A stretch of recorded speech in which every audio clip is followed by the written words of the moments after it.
জনতা, জনগণের ভোটে নির্বাচিত হয়ে সরকার গঠন করা বৈধ, আর জনগণের ভোটে সংস্কার হবে সেটাকে বলে অবৈধ। এমন দ্বিচারিতা বাংলাদেশের মানুষ সহ্য করবে না। ভাইরা আমার, আমরা সংস্কার পরিষদের কথা বলছি, এটা নতুন কোনো কথা নয়। ঐক্যমত্য কমিশনে 30টির উপরে রাজনৈতিক দল একমত হয়ে সকলে এক কথা বলে সংবিধানের টেকসই পরিবর্তনের জন্য, সংস্কার সাধনের জন্য, সংস্কারকে টেকসই করার জন্য সংশোধনী নয়, সংবিধান সংস্কার পরিষদের বিষয়ে সকল রাজনৈতিক দল আমরা একমত হয়েছিলাম। কিন্তু দুর্ভাগ্যের বিষয়,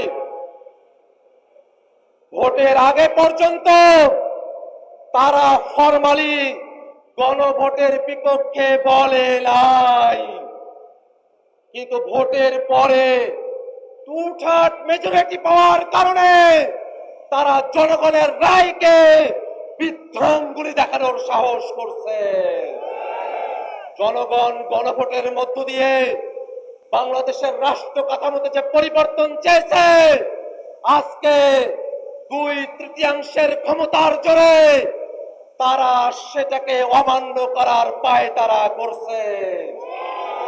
ভাইরা আমার, তারা সংবিধানের কথা বলছে, আমরাও বলি দেশ পরিচালনা করতে সংবিধান লাগবে, কিন্তু সেই সংবিধান 72-এর মুজিববাদী সংবিধান না।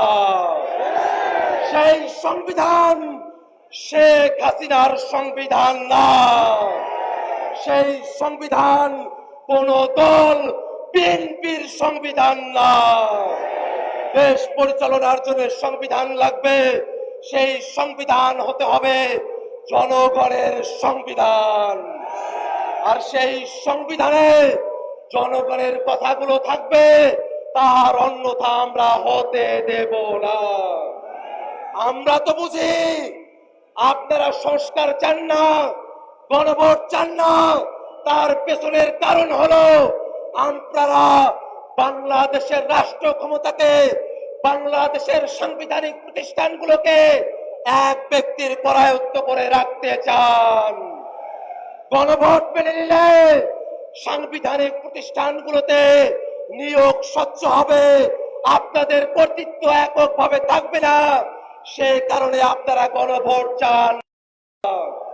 গণভোট মেনে নিলে তত্ত্বাবধায়ক সরকারের অন্তর্বর্তীমূলক সম্মিলিতভাবে একটা কাঠামো আসবে, আপনারা সেটা চান না। গণভোট কার্যকর হলে উচ্চকক্ষ হবে ভোটের পিয়ার অনুযায়ী, আপনারা সেটা চান না।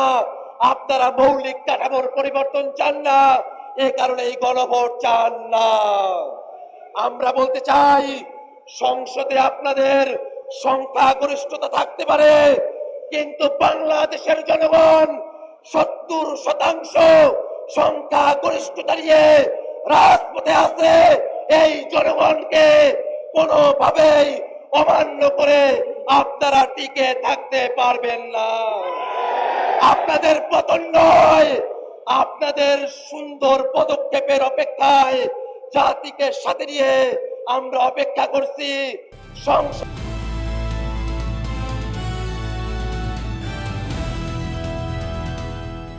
দিনাজপুর টিভি, মানুষের জীবনের কথা বলে।